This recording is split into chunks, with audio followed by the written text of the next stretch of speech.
আজ ছিল teachers day, সেই উপলক্ষে কিন্তু আমরা গার্জিয়ানরা মিলে আইসিডিএস স্কুলে সামান্য কিছু আয়োজন করেছিলাম।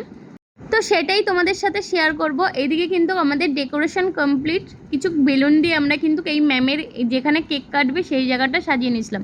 দেন তারপরে কিন্তু এদিকে কিন্তু ম্যামও চলে এসছে, সমস্ত বাচ্চারা কিন্তু ম্যামকে উইশ করছে।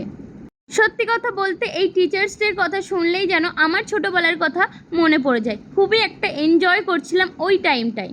ওসব কথা বাদ দাও, এদিকে কিন্তু ম্যাম কেক কাটিং করছে। কেক কাটিংটা মিস করলে হবে। আর কেকটা কেমন হচ্ছে অবশ্যই কিন্তু কমেন্ট করে জানিও। আমরা গার্জিয়ানরা মিলে ম্যামের জন্য একটা কেক আর একটা গিফটের আয়োজন করেছিলাম। চলো গিফটটাও তোমাদের সাথে শেয়ার করব। এদিকে কিন্তু ম্যামরা গিফটটাকেও আনবক্সিং করছে, তোমরা দেখতেই পাবে। আর এদিকে বাচ্চারা ম্যামকে পাগল করে দিচ্ছে, দেখতেই পারছো। আর এই দেখো গিফটটা কেমন হয়েছে অবশ্যই কিন্তু কমেন্ট করে জানিও। আর সুন্দর একটা ফটো ফ্রেম, সমস্ত বাচ্চারা এখানে আছে। তো টাটা সবাইকে, ভিডিওটা ভালো লাগলে একটা লাইক করো।